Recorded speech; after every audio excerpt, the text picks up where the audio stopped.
नहीं, सदियों नहीं, युगों पहले की बात है। जिस जगह आप आज मौजूद हैं, जहां खूबसूरत शहर जम्मू बसा हुआ है और जहां आज बागे बाहू का यह किला शान से तना खड़ा है, तब यहाँ ये सब कोई नहीं थे।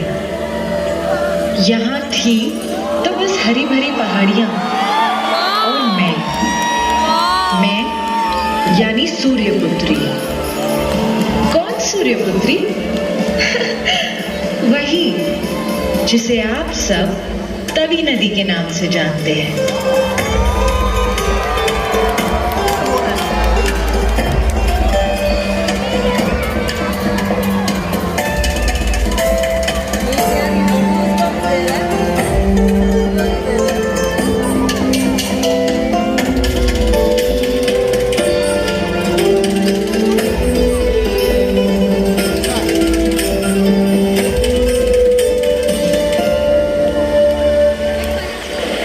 मेरा जन्म हुआ कपलाश कुंड से, जिसमें सदा चमकते सूर्य को लोग मेरा पिता कहते हैं।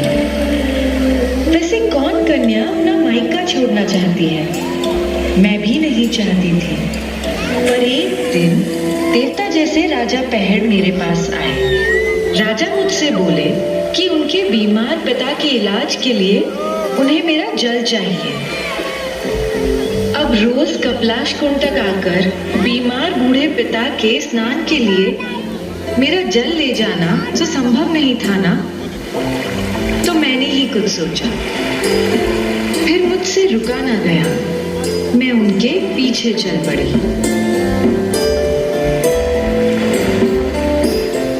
अच्छा करने वालों के साथ अच्छा ही होता है। इसी बहाने मुझे यह सुंदर जगह देखने को मिली और रास्ते में चिनैनी में मेरी मुलाकात सुध महादेव से भी हो गई। उस समय तक शिवालिक पहाड़ियों में स्थित इस जगह का कोई नाम नहीं था। हाँ, इसकी पहचान जरूर थी। यहाँ की हरी भरी पहाड़ियों पर उगी नरम मुलायम घास और मेरे जल की तासीर से खींचे तमाम चरवाहे दूर दूर से यहाँ अपनी भेड़ें चराने आया करते थे। तभी एक दिन सूर्यवंशी राजा जम्बूलोचन इधर से गुजरे। इस इलाके की सुंदरता से मोहित होकर वो थोड़ी देर को यहीं आराम करने लगे। जरा दूर पर सफेद चादर ओढ़े ऊंचा हिमालय, पास में हरी चुनरी पहने पहाड़ियां और नीचे कल-कल बहती नीली नदी। जैसे यह नजारा काफी न था कि तभी राजा जम्बूलोचन ने करीब के एक तालाब पर जो देखा, वह दृश्य एकदम अद्भुत था। राजा जम्बूलोचन को ये नजारा छू गया। जिस जगह एक बाघ और बकरी साथ पानी पी सकते हैं, जहां एक शेर भी एक भेड़ को मारने से बख्श देता हो, जहां एक मेमना शेर से न डरता हो, वहीं मुझे अपनी राजधानी बनानी चाहिए। तभी तो इस प्रदेश के हर निवासी को बराबर का इंसाफ, बराबर की हिस्सेदारी और बराबर का दर्जा मिल सकेगा।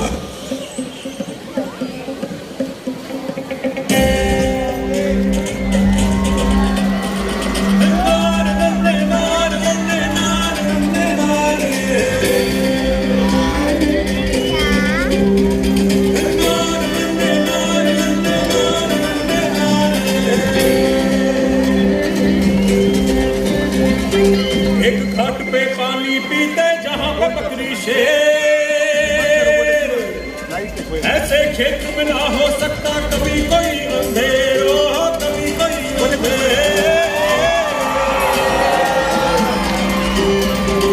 एक घाट पे पानी पीते जहां पे बिखरी शेर, ऐसे क्षेत्र में ना हो सकता कभी कोई अंधेर, कभी कोई अंधेर।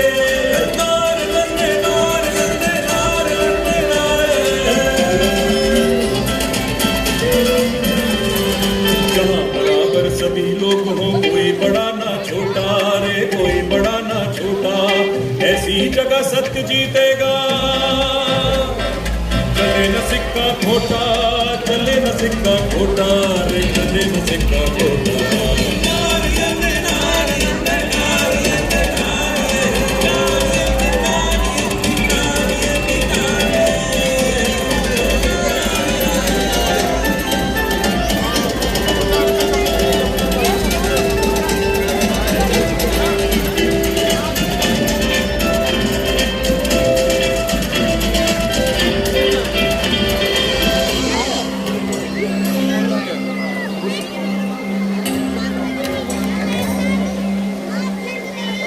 तभी सूर्य पुत्री के जल से होवेंगे सब पावन, यही बसेगी माता की पावे वाली मन भावन। जय माता दी, जय माता दी।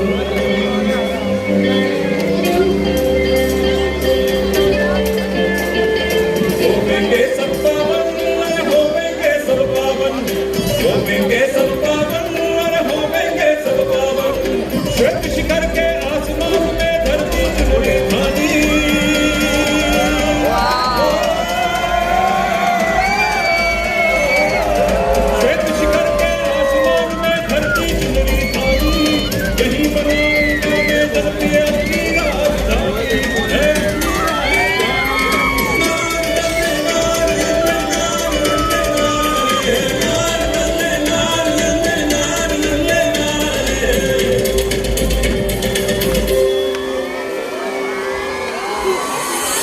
और यूं पड़ी जम्बू यानी जम्मू की बुनियाद। अल्टीमेट यार। राजा जम्बू लोचन के भाई बाहू लोचन ने भी अपने भाई की राह पर चलते हुए मेरे दूसरे तट पर एक और नगर और कोट की नींव रखी, और इस तरह यहाँ एक गढ़ की तामीर शुरू हुई, इस बाहू लोचन के किले की।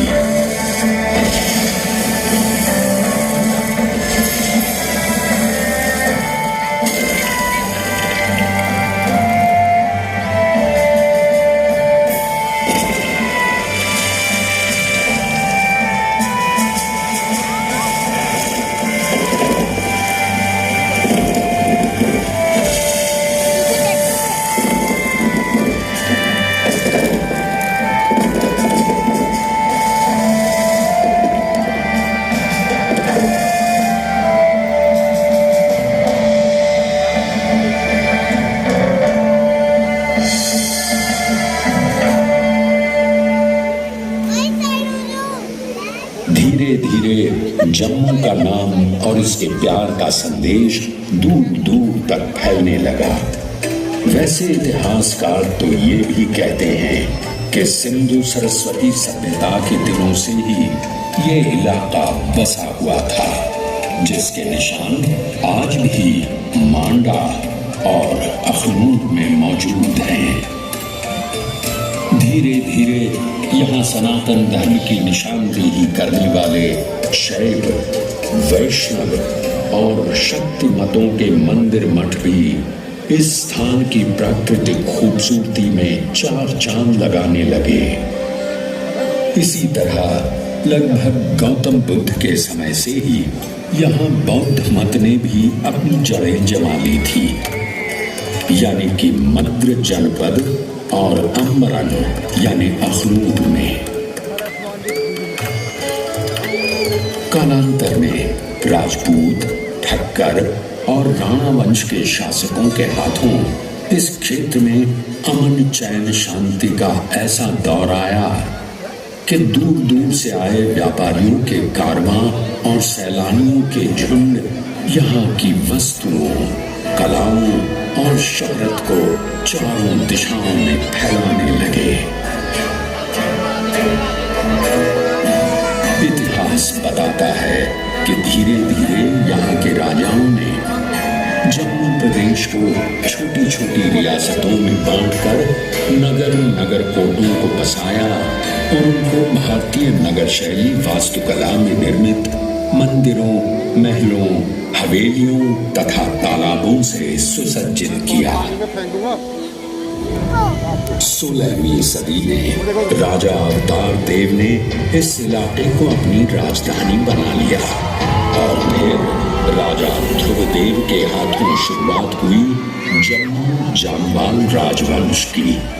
अब तो जम्मू मंदिरों, मज़ारों, सूफियों, महंतों का पवित्र स्थान बनने लगा। पर सब में बहुत ऊंचा स्थान हमेशा से रहा बाबे वाली माता महाकाली का। लोक विश्वास के अनुसार जिनकी प्रतिमा को 8वीं सदी में पावन अयोध्या से यहाँ लाकर स्थापित किया गया था। साथ ही महान महात्म्य रहा है पास ही कटरा में त्रिकूट पर बसी माता श्री वैष्णो देवी का।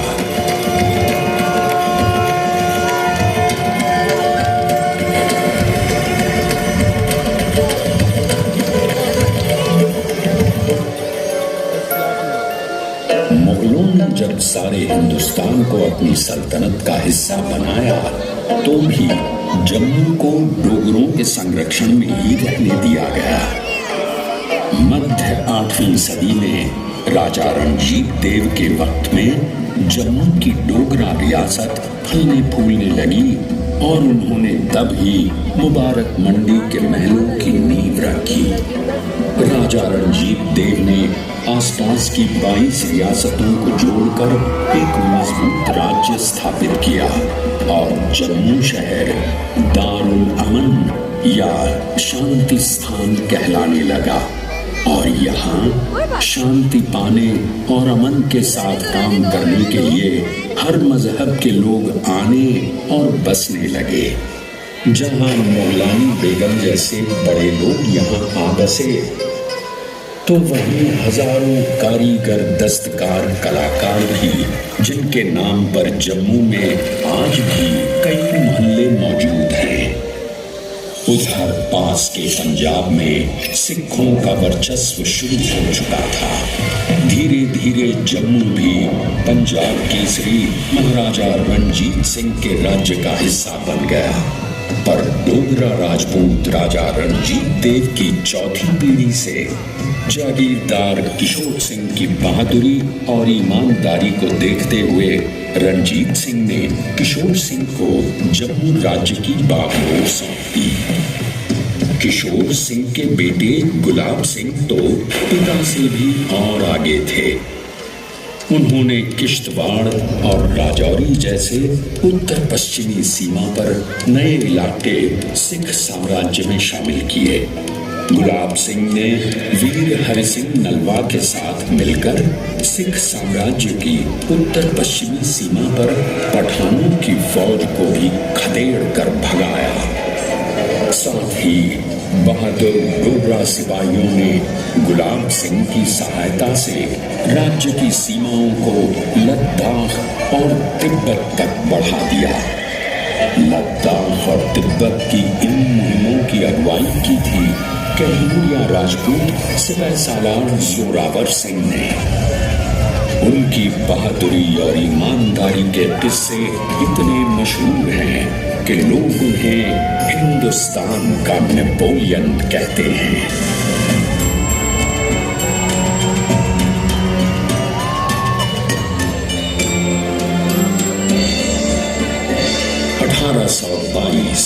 गुलाब सिंह के जम्मू के राजा की गद्दी पर बैठने के बाद इस शहर की किस्मत और चमकने लगी।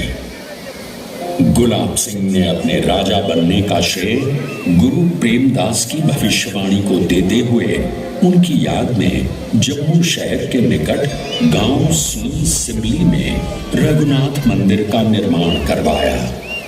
इस मंदिर के भित्ति चित्र जम्मू कला के उत्कृष्ट नमूने माने जाते हैं। महाराजा रणजीत सिंह की मृत्यु के बाद अंग्रेजों ने उनके बेटे दिलीप सिंह को गद्दी से हटा दिया। अब पूरा सूबाए पंजाब अंग्रेजों के चंगुल में था, पर यह सूरत डोगरों को बर्दाश्त नहीं थी। इसलिए राजा गुलाब सिंह ने अंग्रेजों से अमृतसर में एक संधि की। इस करार के मुताबिक एक नस्ली घोड़ा, 3 सोने के तार से कढ़े कश्मीरी शाल, 12 पश्मीना भेड़ें और 75 लाख रुपए नकद का नजराना ईस्ट इंडिया कंपनी को देकर राजा गुलाब सिंह ने जम्मू कश्मीर और लद्दाख को अपनी खुद मुख्तारी में ले लिया और वो रियासत जम्मू कश्मीर के पहले महाराजा बने। महाराजा गुलाब सिंह के बाद उनके प्रतिभाशाली बेटे रणबीर सिंह ने, जो एक बहादुर राजा के साथ साथ धार्मिक एवं जागरूक प्रवृत्ति के व्यक्ति थे, जब जम्मू कश्मीर की बागडोर संभाली तो उन्हीं के जमाने में इस किले यानी किलाए बाहू को फिर से नई तरह से बनाया और सजाया गया। अब जम्मू में भी नए महल, नए बाग, नई इमारतें तामीर की जाने लगी।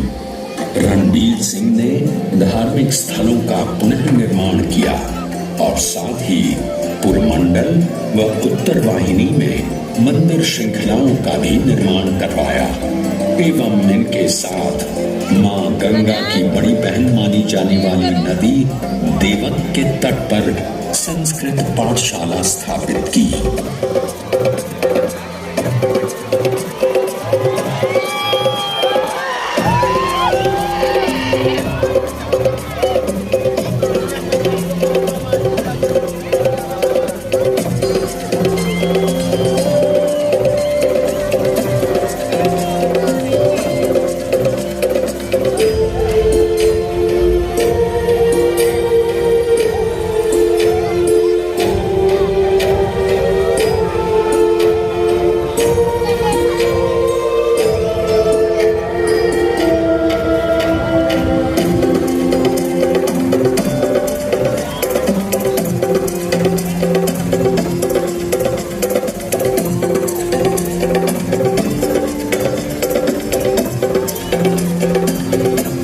प्रदेश के डोगरों, पीर पंजाल से शिवालिक तक विचरण करते गुज्जर बकरवालों, तमाम दस्तकारों, अनेकों पंडितों और विद्वानों, गायकों, लोक नाटक के साधकों तथा मिनिएचर पेंटिंग करने वाले चित्रकारों के चलते जम्मू एक मजबूत और अलग बहुसंस्कृति एवं संस्कारों का गढ़ बन गया, जहां कहीं गद्दियों, गुज्जरों की बांसुरी की धुनें, तो कहीं जोगियों की कारकों और बारें, तो कहीं कुड्ड, तो कहीं खुम्मनी, कहीं औरतों का जागरण और कहीं हिरण और भक्ता जैसे कहानी कहते रंग नाट्य रूप मिलने लगे। मगर कुछ कहानियां ऐसी भी हैं जो इतिहास के भी पहले की हैं, इसीलिए आगे की कहानी मैं सुनाती हूँ। महाभारत के समय मेरे किनारे पांडवों की सेना ने डेरा डाला, क्योंकि अश्वमेघ यज्ञ में छोड़ा उनका घोड़ा इधर ही चला आया और फिर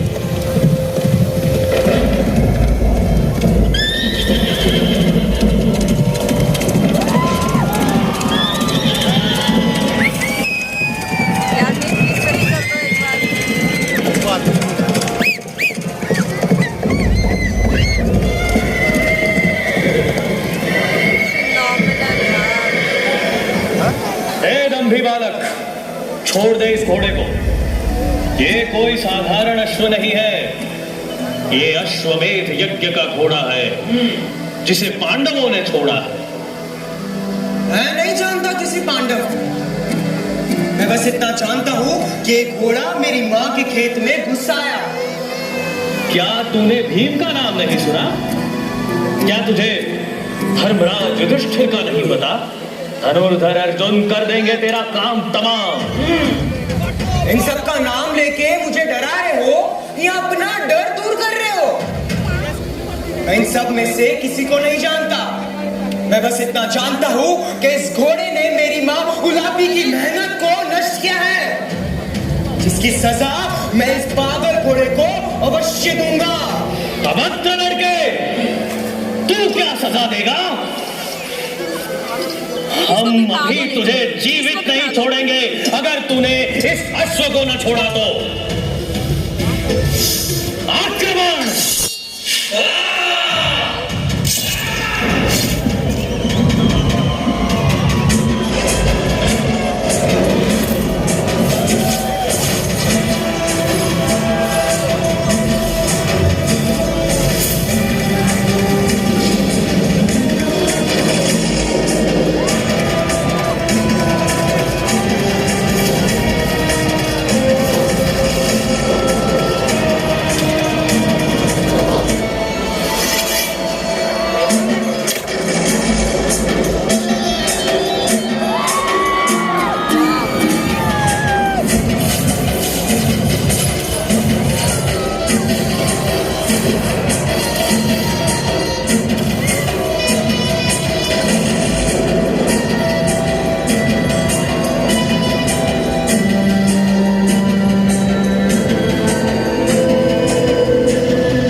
अद्भुत धनुर्विद्या सीखी है।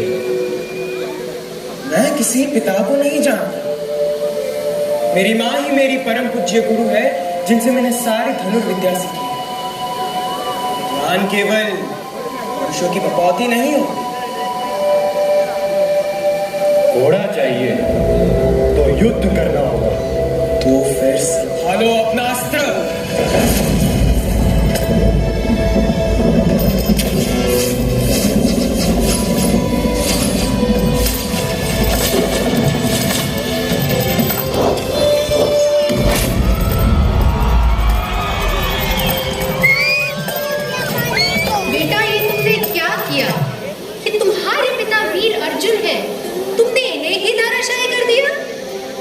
हे माता, मुझसे बहुत बड़ी भूल हुई। अब आप भी बताइए, मैं क्या करूं? इसका एकमात्र उपाय है, पाताल लोक जाकर नागमणि लाकर इन्हें जीवित किया जाए।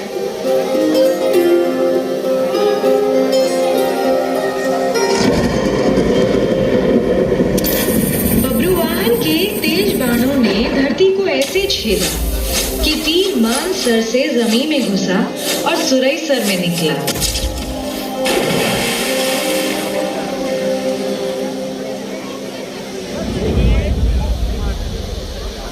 और इस तरह बनी मानसर की अतः झील और सुरंगसर यानी सुरईसर झील।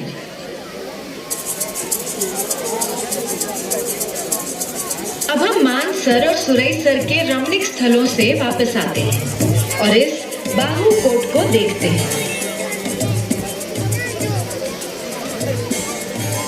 यह कद्दावर किला, इसकी 8 बुर्जियां, मजबूत दीवारें, प्राचीरें, पहरे की मीनार, तालाब और दुर्ग की रक्षा के लिए बना बारूद खाना और अभेद कैद खाना।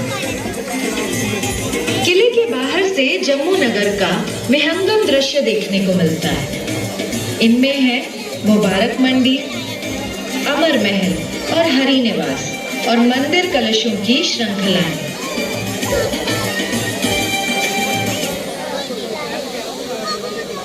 आप जानते हैं कि एक नदी को सबसे ज्यादा क्या पसंद आता है? आजादी।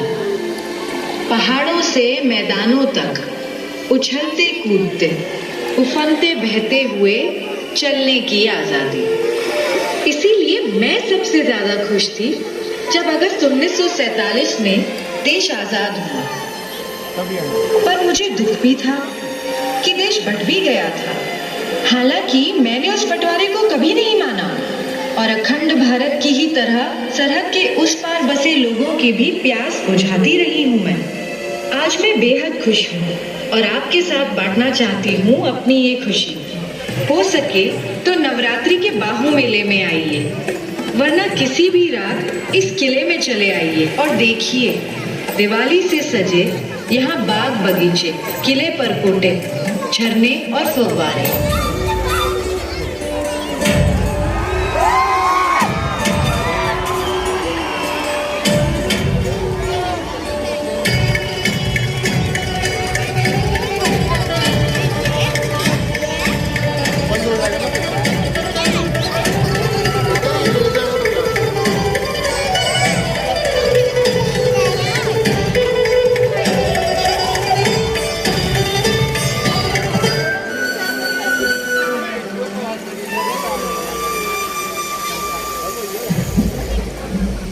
और हाँ, एक नदी का कोई अर्थ ही नहीं अगर वो जीवन ना दे सके इंसानों को, परिंदों को और जलिंदों को, यानी मछलियों को।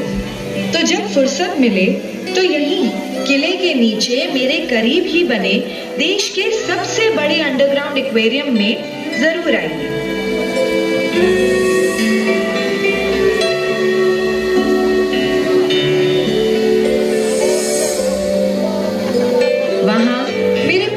तैरती रंग बिरंगी मछलियों को देखकर आपको अंदाजा होगा जम्मू की सतरंगी तहजीब का। जिसने मलिका पुखराज को जन्म दिया तो उस्ताद अल्लाह रखा खां और पंडित शिव कुमार शर्मा को भी।